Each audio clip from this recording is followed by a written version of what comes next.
Welcome to Doctor's Homestead. My name's Daniel, and this is Prepper Pantry Pick of the Week. Every week, we take you shopping with us. We pick out an item, talk about where it fits into your food storage pantry, talk about nutritional information, cost, shelf life, all those great things. So just to dig in, right? We're trying to give people ideas, try to understand what kind of foods are out there, what kind of foods you might want for long-term food storage, how to build out that long-term food storage pantry.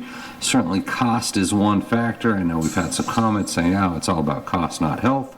Well, we do talk about nutritional information, but I'm not selling the latest health food fad. In fact, there might be a rant as I was kind of thinking through this video. I might rant a little bit about that later on, so stick around. We'll see how it goes. Not promising anything. I'm not really a ranty kind of guy.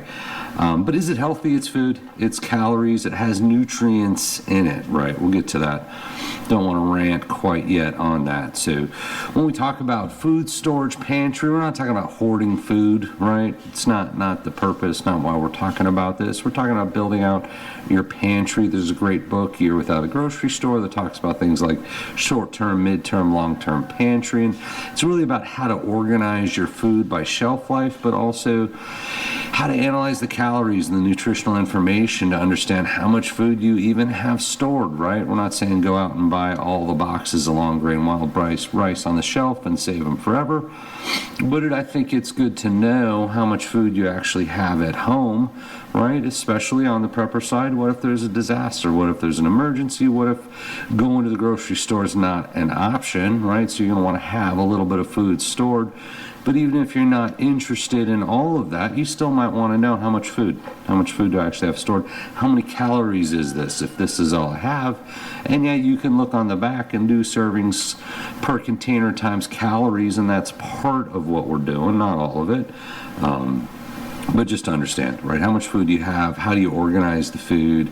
You don't want stuff going bad, and certainly buy what you eat. Don't buy a bunch of food you're not going to eat to save forever, right? So having said all that, today's choice was long grain wild rice mix, roasted vegetable and chicken flavored. So we want to lean into this a little bit, talk about it. So this was $1.89 at Aldi's, so we do like going to Aldi's, right? It's a lot of fun. Enjoy shopping there. We've done a couple videos on Aldi's shopping. I got another video I'm working on from the Aisle of Shame. If you know Aldi's, if you're in the know, there's the Aisle of Shame. So there's an Aisle of Shame video I'm working on. I just got to build up to doing it. So back on the wild rice, I'm on a rabbit trail here. So 3 servings per container, 200 calories per serving, so total 600 calories. 600 calories in the box. Now it says 1 cup prepared is 240 versus 200.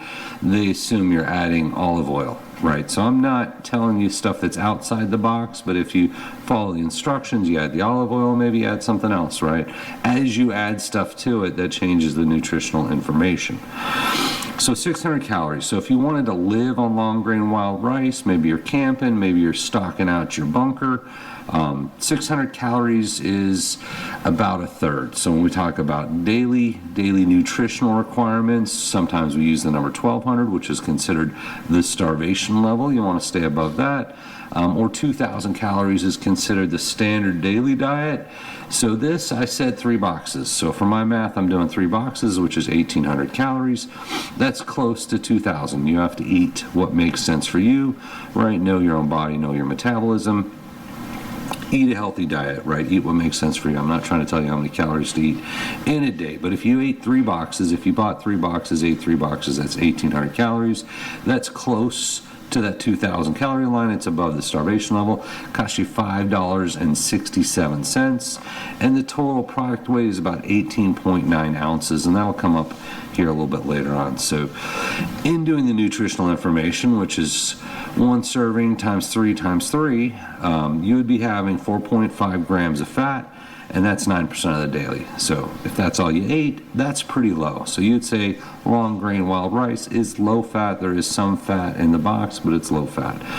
Total sodium is 5,760 milligrams if you ate 3 boxes, which is 252% a daily, and that's a blast. That's a lot of sodium. You do need sodium to survive. You maybe don't need that much sodium. So if you're sensitive to sodium or anything like that, probably not a good idea to go around eating 3 boxes a day. Total carbs, 42 grams, 135% a daily. That's rice. Rice is high carb, right? Rice is always going to be high carb. Total protein, 45 grams, which is more than 0. It's a little low. There is not a lot of information on the boxes usually in terms of percent recommended for protein. I don't understand why. It just says 5 grams per serving. We did 9 servings, 45 grams. But you see out on the internet, it's usually between 50 and 200. So it sort of hits the daily. It checks the box. It has some protein in it. It also has calcium, iron, and potassium. So we said this is long grain wild rice. I wanted to do a quick comp of just long grain enriched rice. And I think it's fair as a comp between the two, right, in terms of what you get and also affordability, right? So compared to plain rice. So the plain rice on the back, this has 0 fat. It's just a bag of dry rice, 0 fat. This has 4.5 grams. So the process of making a wild rice, everything else they're adding to it, adds some fat to the product. So the plain white rice has 0 sodium. There's no salt in rice, 0 sodium. This has 5,760 milligrams. So once again, if you just want rice, if you just want food and you don't want the salt, maybe stick with the plain dry rice, not the long grain wild rice. What I find kind of interesting, this has calcium, iron, potassium listed as percent of daily. This has iron, thiamine, niacin, and folate listed as percent of daily. This one does not, but in terms of ingredients, it lists thiamine and niacin. So don't know. I think it's just how they list the nutritional information more so than maybe the actual, minerals and nutritions that you get. So what's that get to? So this is $5.67, which is certainly not the cheapest option or the most expensive, where this is 92 cents. So 92 cents for 16 ounces, $5.67 would be 3 boxes, that's 18 ounces. So clearly much more expensive in terms of nutrition, and that's calorie is comparable per ounce. So 200 calories, 3 servings. This was 160 calories per serving, quarter cup, so the calories are very comparable. This is about 6 times as expensive, so maybe sort of a treat, depends on your budget. But if you're going straight on calories and you want rice, maybe, let's say once again, maybe just the long grain wild rice. If you want to mix it up a little bit, you don't want bunker life to be boring, you can throw in some stuff like this. So before I get to is it healthy, right, let's talk about shelf life. So shelf life, I've seen 1 year, I've seen 7 years, I've seen indefinitely. So I thought going into the video that the long grain wild rice had a shorter shelf life. So that's something I learned doing the research. Apparently not. People are saying no. Long grain wild rice, sushi rice, jasmine rice, basmati rice, or just straight white rice have similar shelf life capabilities, characteristics at 1 year, 7 years indefinitely. If you do the cool dry place, you do the mylar bags, you do the oxygen absorbers, you get that long shelf life. And that's what I read today. Said I thought basmati had a shorter shelf life, and I thought the wild rice had a shorter shelf life, but I'm not seeing that. Maybe it's Mandela effect. I don't know. I'm not seeing that. We do know brown rice, right? Brown rice, you get 3 to 4 months, you get 6 months. Brown rice has a lot of oil in it. Oil goes rancid. That's not going to store very well for very long. But from what I'm seeing right now on the internet today, it's got about a year on the box, which you'd expect, is if it's stored for long term, it'll last a long time. So that certainly has a value. So what I want to lean into, is it healthy? And I know a lot of people immediately are like, that's not healthy, that's all carbs. I get the salt part. You can argue the salt part all day. If you're sensitive to salt, high blood pressure, any of that stuff, don't eat a lot of salt, right? That to me is intuitive, and we know that. The point of frustration is it's a grain, right? It's nutrient-dense grain, high nutrients, high in carbs. And a lot of people immediately be like, well, carbs are bad. you shouldn't eat carbs, right? You got to stick with protein. You look at keto, you look at carnivore. We did keto for a while, and I thought it was great. Felt very healthy on keto. We ended up going off of keto, and that I think happens to a lot of people that go on keto. And my problem is, we've been an advanced civilization. Human beings have been civilized in cities for thousands of years.